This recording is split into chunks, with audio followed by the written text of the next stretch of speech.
natin sa inyo guys kasi meron pong mga request sa atin kung totoo bang nakauwi na po ba si Ma'am Lisa. Ito si Ma'am Lisa guys, no, may issue din po ito, tungkol po ito sa nag-viral na meron po silang kasamahan na namatay dahil po sa nasubrahan sa paggamit og pulburon. Kayo naman po, bumalik naman pong issue. Marami pong gustong magtanong sa atin, sa ating mga kaibigan, kung totoo bang nandito na po ba si Ma'am Lisa sa Pilipinas. Kaya ito po ang ating makakausap si kaibigan para maipaabot po natin sa inyo kung nandito ba. Kaibigan? Tay? Meron po nag-request sa atin na itanong sa inyo. Meron po ba kayong kaalaman ngayon na si Ma'am Lisa po ba ay totoo po ba na nandito na sa Pilipinas? Ito po ang sabi ng ating kaibigan sa lahat po na nag-request sa atin. Alam po niyo guys, kung makikita po ninyo ang mga bagong pag-speech po ng ating Pangulo, kanyang asawa. Kung meron kayong nakikitang impormasyon about sa nagpaabot sa atin, no, lalo na ipinatanong po nila sa ating kaibigan kung nandito na po ba. Sabi ng ating kaibigan, kung meron kayong makikita sa mga malalaking network na kasama po ni BBM ngayon, ibig sabihin yan nandito. Kapag walang update na mga bagong impormasyon, kapag wala kayong makikita sa actual, ibig sabihin nito guys, meron talagang nangyayari sa kanila. Wala po dito, kaibigan. Kasi meron pong nagpatanong sa atin. Sabi niya, pwede po bang itanong sa inyong kaibigan kung nandito na po ba si Ma'am Lisa sa Pilipinas? Kasi meron po daw sila napanood, nandito daw.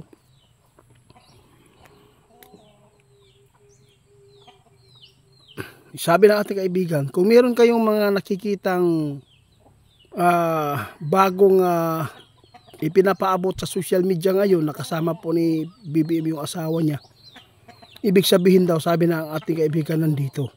Pero kung wala kayong makikita ng mga bagong update tungkol po sa asawa ni BBM, ibig sabihin nito, wala siya dito. Mayroong malaking problema talaga. Kasi marami po nagsasabi sa atin, hiwalay na po daw sila BBM. Hindi po yan mangyayari. Ginawa lang po yan na sinabi po ng iba na hiwalay para hindi na po sila tanong kung saan na po si Ma'am Lisa ngayon. Kaya tinugunan po natin ito kaibigan para na po ay panatag po ang kanyang isipan. Kasi ilang araw na po ba itong request nila? Kasi meron po daw sila napapanood. Ito lang po ang aming advice sa inyo sa lahat po ng gustong malaman ang katotohanan sa asawa ni BBM. Kung meron kayong makikita ngayon dito sa malalaking network, kung meron pong speech po si mga bagong update doon kay BBM, kung nandyan po siya, ibig sabihin nito, nandito siya. Kung wala, nandun talaga sa ibang bansa. Ano po? Oo. Kaya wag po natin na hayaan na mangyari pa ang mga hindi maganda po dito sa atin. Dapat maging alerto na po tayo. Hindi na tayo pwedeng magpapabaya dahil po ang tao ngayon, lalo na gusto po nila na sila po yung umangat.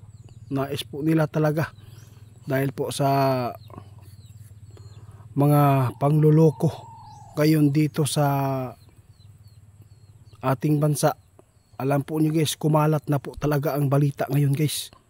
Hindi yan papayag yung mga tao na sila ay matalo sa eleksyon na ito. Kaya gumawa sila ng hindi maganda. Kaya maraming nagpapaabot sa atin na itanong sa inyo kaibigan.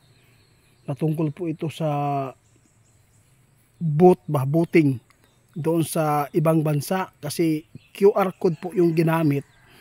Gusto po nilang malaman sa inyo. Kasi ang lumalabas, yung binutuhan po nila, iba daw ang lumabas.